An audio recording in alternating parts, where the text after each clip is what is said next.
tempos de pandemia, até onde vai a autonomia de estados, municípios e do Distrito Federal? A Constituição determina o federalismo, mas a Confederação Nacional de Saúde questionou o dispositivo da lei que permite a gestores locais requisitarem bens e serviços sem o controle da União. A Lei 13.979 foi sancionada em fevereiro desse ano e trata de medidas de enfrentamento da emergência de saúde pública provocada pela pandemia da Covid-19. A requisição é um dos atos discriminados. O questionamento feito pela Confederação Nacional de Saúde chegou ao Supremo Tribunal Federal por meio da ação direta de inconstitucionalidade 6362. E é o que vamos mostrar no Grandes Julgamentos de hoje. Ação direta de inconstitucionalidade 6.362, da relatoria do ministro Ricardo Lewandowski, sendo requerente Confederação Nacional de Saúde, hospitais, estabelecimentos e serviços. O relator, ministro Ricardo Lewandowski, ressaltou que a ação estava originalmente no plenário virtual, onde já contava com o apoio dos ministros Alexandre de Moraes e Edson Fachin. Mas houve um pedido de destaque e o julgamento foi pautado para a sessão presencial. O ministro relembrou, então, o teor de seu relatório. Trata-se de ação direta de inconstitucionalidade com pedido de cautelar ajuizada pela Confederação Nacional da Saúde, CNS, com o objetivo de conferir interpretação conforme a Constituição Federal ao artigo 3º, caput 7 e parágrafo 7º, 3 da Lei 13.979 de 2020. Eu vou me resumir, senhor presidente, a dizer simplesmente o seguinte, porque os argumentos estão no voto que enviei às vossas excelências e também nós ouviremos agora, claro, as razões de defesa que serão enunciadas a partir desta nossa tribuna virtual. Eu direi apenas o seguinte: a requerente sustenta, em síntese, que cabe ao Ministério da Saúde coordenar as medidas de requisições administrativas previstas no artigo 3º, 7º da Lei 13.979 de 2020, as quais não podem ser levadas a efeito pelos entes subnacionais antes da realização de estudos e consentimento daquela pasta. Após o relatório, foram ouvidas as sustentações orais. O advogado da Confederação Nacional de Saúde pediu que as requisições fossem feitas de maneira coordenada e que sempre que houvesse conflito, tivessem prevalência a da União ou do ente com maior autonomia. O que está acontecendo na prática é que problemas estruturais da saúde estão tentando ser solucionados com requisições que devem ser efêmeras, que devem ser excepcionais. Por isso, o pedido de que as requisições sejam necessariamente fundamentadas e utilizadas, que a interpretação seja de que as requisições, numa situação de pandemia, sejam necessariamente o último recurso, sob pena de tornar caótica toda a organização da saúde no Brasil. É essa, essencialmente, a pretensão da SNS: permitir, através da interpretação conforme desta regra legal, à luz das normas constitucionais mencionadas na inicial, permitir a coordenação de requisições que hoje estão competindo entre si e inviabilizando a administração da saúde pública no Brasil. Já o advogado da União pediu o provimento apenas parcial da ação. A Advocacia Geral da União roga pela procedência parcial do pedido, a fim de que seja conferida a interpretação conforme a Constituição, ao artigo 3º, inciso 7º, parágrafo 7º, inciso 3 da Lei 13.979, apenas para fixar o seguinte: nas hipóteses de sobreposição de requisições oriundas de diferentes unidades federativas, eventuais conflitos devem observar ordinariamente o critério da precedência da contratação. Em casos de superescassez de âmbito nacional, configurada defasagem regionalmente desproporcional do suprimento de bens, deve ser assegurada a primazia à iniciativa federal. A Procuradoria-Geral da República pediu a improcedência da ação por entender válidas as disposições legais. A solução de vários problemas da epidemia não passa por ter ou não ter dinheiro, é ter ou não ter os bens necessários, é ter ou não ter os recursos humanos necessários, que são escassos e que foram medidos para realidades de normalidade e não realidades de anormalidade. Sabiamente, a Constituição confia a algumas autoridades o poder requisitório para poder dar, nestes casos, a certos bens, a leitos, certos bens ou serviços, ou a certos insumos, uma alocação racional e efetiva, não necessariamente presidida pelo poder econômico. A clientela exata, o público certo a receber uma prestação de saúde em uma epidemia, não são os mais afortunados, não são necessariamente os menos afortunados. Há padrões epidemiológicos nessa alocação. E esses padrões são científicos, racionais e estatais, e não são predominantemente estatais, e não são presididos pelo mercado, nem pela prestação privada desses bens confiados àqueles que empreendem economicamente, constitucionalmente lastreados no campo da saúde. A requisição não é um mal, a requisição é um bem.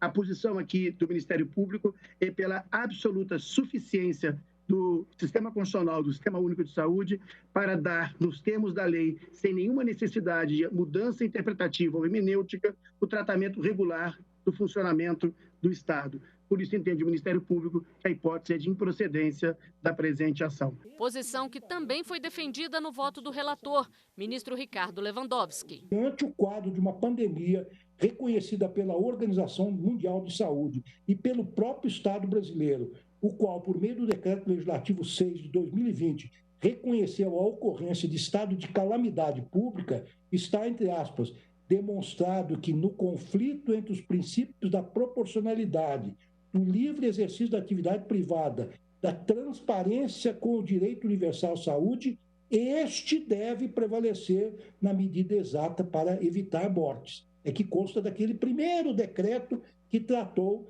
desta terrível doença que nos assola. Não bastassem todos os argumentos acima expendidos, registro que o plenário dessa Suprema Corte, em matéria de cunho semelhante, ao julgar o agravo regimental na DPF 671, interposto pelo Partido Socialista e Liberdade, que pretendia a requisição de todos os leitos privados e serviços de saúde particulares, não é? Pelo Estado, nesta ADI de minha relatoria, sufragou por unanimidade a tese consubstanciada na ementa que transcrevo abaixo, que é exatamente, em síntese, aquilo que acabo de revelar em meu voto. Portanto, quero dizer que no plenário virtual dessa DPF 671, o plenário, por unanimidade, já analisou e já sufragou a idêntica conclusão a que estou chegando no meu voto. Então, agora, pedindo escusas pelo alongado de meu pronunciamento, eu vou ao final do voto dizendo o seguinte: por tudo quanto expus, julgo improcedente a presente ação direta de inconstitucionalidade, mostrando-se, em consequência, inexequível o pedido de suspensão imediata de todas as requisições administrativas já realizadas, que era uma das pretensões também do requerente. Após o voto do relator, a gente vai a um rápido intervalo. Grandes Julgamentos, volta já.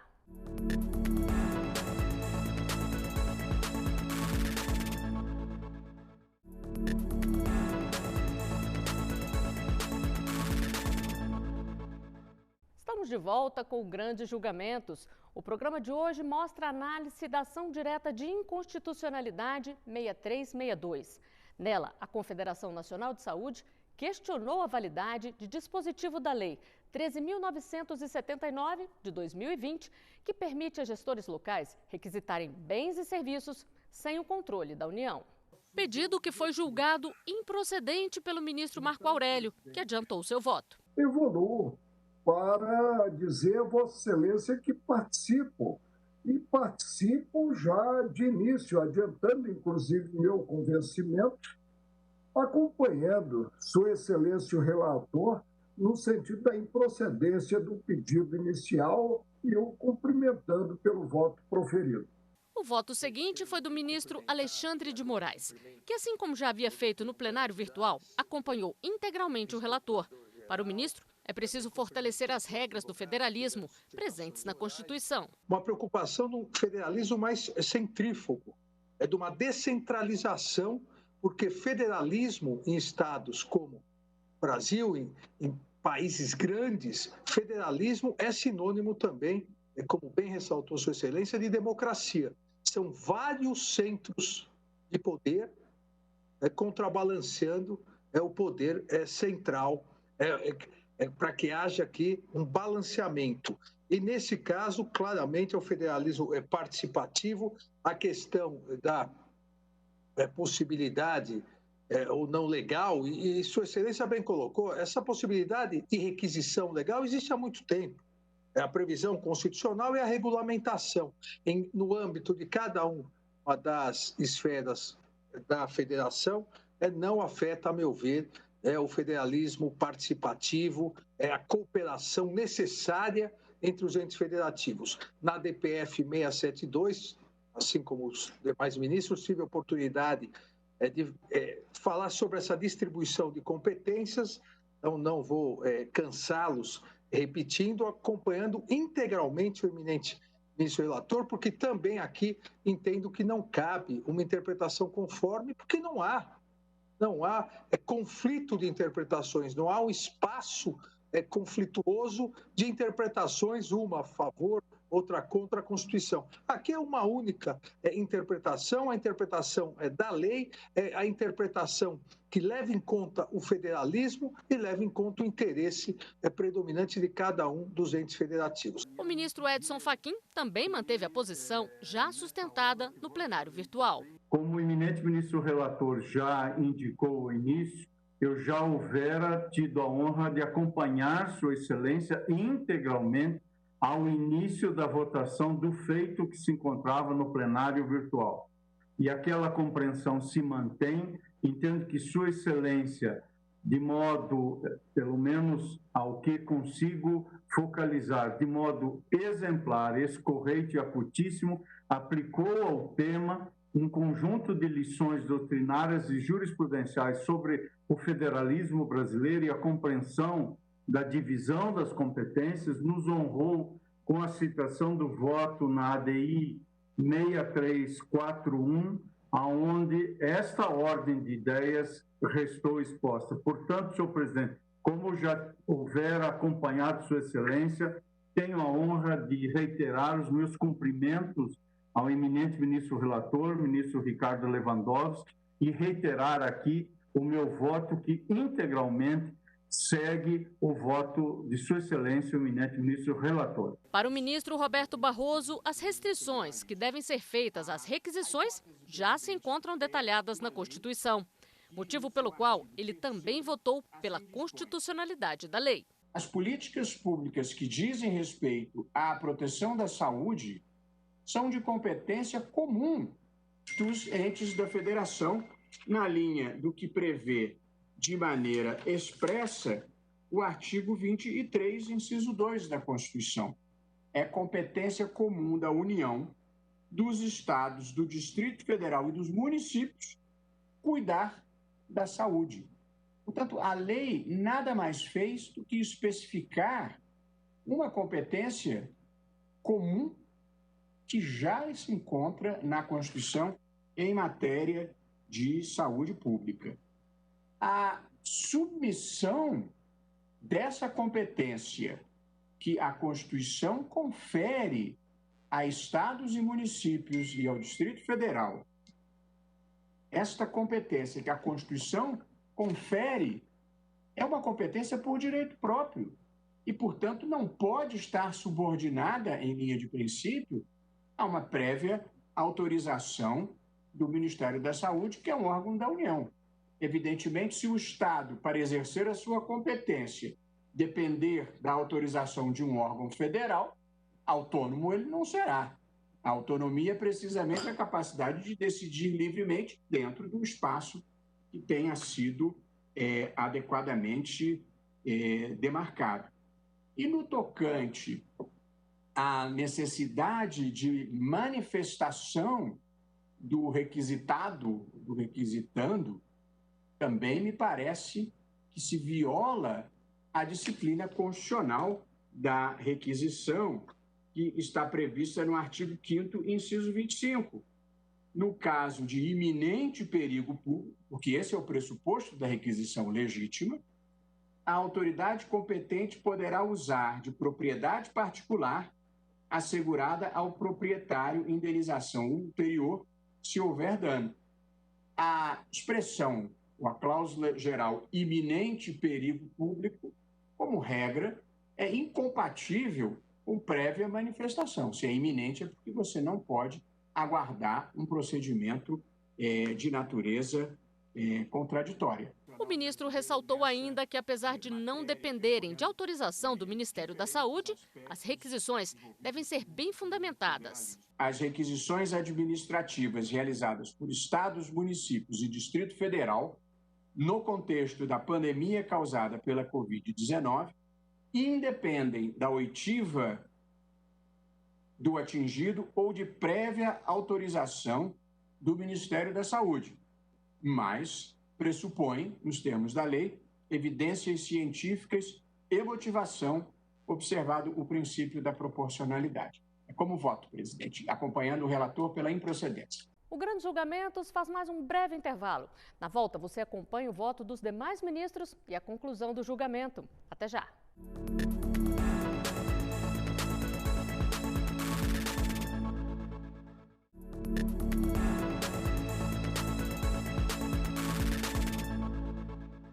O Grandes Julgamentos está de volta. Nesse último bloco, você acompanha a conclusão da análise da ação direta de inconstitucionalidade 6362. Em debate, parte da Lei 13.979, que permite a gestores locais requisitarem bens e serviços sem o controle da União. Até agora, você acompanhou os votos dos ministros Marco Aurélio, Alexandre de Moraes, Edson Fachin e Roberto Barroso. Todos votaram com o relator pela improcedência da ação, corrente que também foi seguida pela ministra Rosa Weber. No contexto presente, afasta a ideia de acumulação e dita o desenho de um sistema cooperativo que almeje proporcionar aos indivíduos da sociedade uma existência digna e sadia.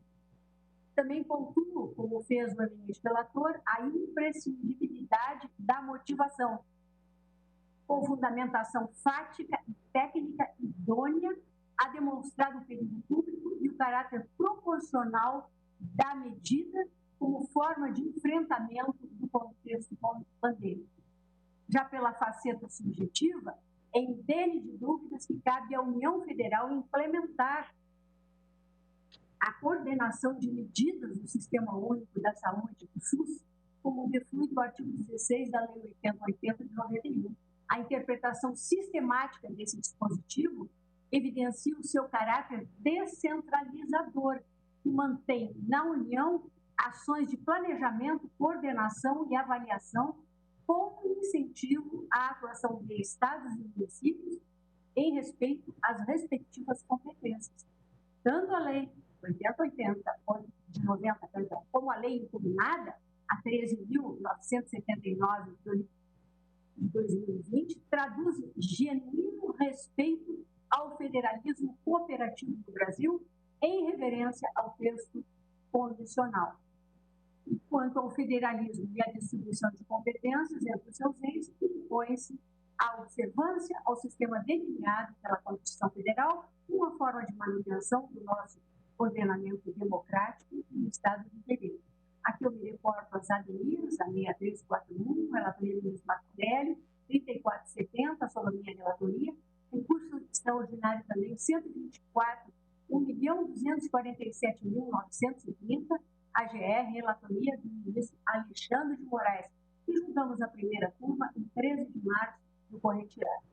O policentrismo há de iluminar, sim, senhor presidente, a atuação estatal na adoção de medidas voltadas ao combate da pandemia do novo coronavírus e, por consequência, a preservação da saúde. As diversidades presentes na realidade dos diferentes estados e municípios deste país continental sobrelevam na avaliação dos requisitos ensejadores das requisições administrativas a serem expressamente, como eu disse, motivadas pelo gestor em ato passível de controle judicial. Para o ministro Luiz Fux, a dependência de prévia autorização do Ministério da Saúde seria uma burocracia desnecessária. Por isso, ele também negou o pedido da ação. A dependência dessa autorização do Ministério da Saúde, ela carrega o poder decisório dos demais entes federativos e afronta completamente a autonomia dos estados, de forma evidente, inserindo uma burocratização evidentemente desnecessária na atuação dos órgãos de saúde. O caráter de urgência íncito a esse instrumento das requisições administrativas de bens e serviços não se coaduna com procedimentos longos e ineficientes. A própria Constituição, como aqui já foi destacado antecedentemente, ela exige o binômio iminência e perigo público. Por outro lado, a legislação que traz essa dependência, esses condicionamentos, estão em contradição exatamente com as posturas da própria Corte dos casos de litígios constitucionais em matéria de competências comuns.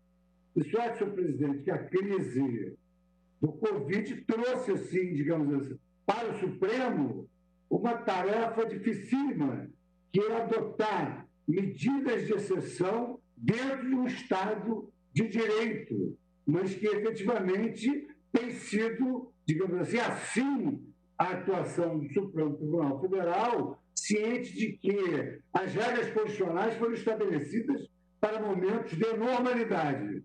Então é preciso empreender-se essa belíssima interpretação terminológico-sistêmica que o ministro Lewandowski levou a efeito, no caso exatamente de se conciliar essa medida excepcional dentro do estado de exceção. Mercedes já temos assentado que quando o núcleo essencial é a saúde, a competência é concorrente. Então, entendo que no caso subexame cumpre a nossa Corte consagrar aquilo que o ministro Lewandowski fez com excelência, que é a relevância do federalismo cooperativo e reconhecer mais uma vez que os direitos fundamentais, a vida e a saúde de milhões de pessoas se sobrelevam aos interesses financeiros de alguns particulares que, diga-se de respeito, têm se curvado diante desse flagelo que se abateu sobre o nosso querido país. Também para a ministra Carmen Lúcia, a Constituição é clara quando trata da autonomia em casos de requisição. Pareceu-me que o ministro Ricardo Lewandowski tratou da matéria de uma forma especialmente feliz, todos os votos de Sua Excelência são assim, porém, ao envergar a questão da federação, a necessidade de essa competência comum ser integralmente cumprida pelos entes da federação, sem qualquer eivomaculatizar as normas questionadas da Lei 3.979. E ainda em respeito ao próprio Instituto da Requisição, que tem a característica que se quis esvaziar com o pedido formulado nesta ação. Ou seja, a requisição, diferente da desapropriação, não retira o direito de propriedade, apenas afeta o uso da propriedade por uma contingência específica para que, posteriormente, se houver dano, se possa deixar indene aquele que foi retirado do uso temporário. Se for ao direito brasileiro, vai se ver que, por exemplo, e cito em meu voto, Seabra Fagundes fazia esta referência expressa. O que se infere dos textos constitucionais e da legislação especial, afirmava o ministro Seabra, é que as requisições civis, notadamente oportunas em casos de perigo público iminente, tal como referente à saúde pública, restringem-se ao direito de uso. Portanto, não há nada de diferente no que foi feito por esta lei. Acho até, senhor presidente, que se não tivesse essa lei, as requisições, neste caso de calamidade pelo novo coronavírus, poderiam ser adotados pelos entes da federação. Portanto, como foi dito pelo ministro relator, não há necessidade de qualquer interpretação que conforme a norma à Constituição, porque não há outra interpretação que a Constituição permita, a não ser esta que foi questionada na presente ação. Estou fazendo juntada de votos, senhor presidente, e, como disse, acompanhando o voto do ministro relator no sentido da improcedência da ação. O ministro Gilmar Mendes também votou pela validade da legislação, mas enfatizou que as requisições devem atender ao princípio da proporcionalidade. Só valerá a requisição, também em concreto, se atendido ao requisito da proporcionalidade, na acepção da necessidade, da adequação e da proporcionalidade em sentido estrito. Por isso que eu estava aventando a hipótese de até mesmo encaminhar na linha de uma interpretação conforme. Mas diante já do massivo apoio tido pelo voto do eminente relator e considerando que ou pelos fundamentos ou pelos obter dicta nós temos de alguma forma limitação à ideia e à necessidade de procedimentalização, essa matéria carece de ser procedimentalizada para, de fato, balizar essas situações, seja entre os entes que vão eventualmente exercer essa atividade, e eu digo, esse problema poderia ser facilmente, ou pelo menos não de forma tão dificilmente resolvida, se de fato tivesse havido um mínimo de cooperação ou de materialização daquilo que está na Constituição, a propósito do SUS, que é a acepção mais clara e que não está sendo realizada por uma perversidade política, diga-se de passagem, por um desvio de conduta política. Se o Ministério da Saúde estivesse cumprindo bem o seu papel, uma parte dessa discussão estaria resolvida, que é a questão do federalismo cooperativo. Por isso, eu quero deixar pelo menos assente no meu voto que, além de se inspirar e se balizar pelo princípio da proporcionalidade, presidente, aqui se tem que observar também que não há primazia ou hierarquia do poder de requisição dos entes federativos. Por isso, fazendo essas ressalvas ou essa ênfase na fundamentação, eu vou acompanhar o eminente relator. O voto do ministro Dias Toffoli confirmou a unanimidade do julgamento. Eu também cumprimento o belíssimo voto do ministro Ricardo Lewandowski e todos os votos aqui proferidos e acompanho o eminente relator. Só consigno, para fins de testemunho, que na presidência do Supremo chegam várias suspensões de liminares, porque em casos de requisição, muitas vezes há a busca do judiciário, como é normal acontecer. E há decisões judiciais que chegam até o Supremo. Então, essas questões, elas acabam muitas vezes por serem judicializadas e vindo, inclusive, ao Supremo Tribunal Federal. Pois bem, proclamo o resultado. A questão de ordem eu já proclamei, agora proclamo o resultado do julgamento da ação direta. Por unanimidade, foi julgada improcedente a ação. Com a decisão do STF, as requisições administrativas de bens e serviços realizadas por estados, municípios e Distrito Federal para o combate ao coronavírus não dependem de prévia análise nem de autorização do Ministério da Saúde. Mas os ministros ressaltaram que tais requisições devem se fundamentar em evidências científicas e serem devidamente motivadas. O Grande Julgamentos de hoje fica por aqui. Obrigada pela sua companhia. Você pode rever os nossos programas no site da TV Justiça ou no nosso canal no YouTube. Tchau!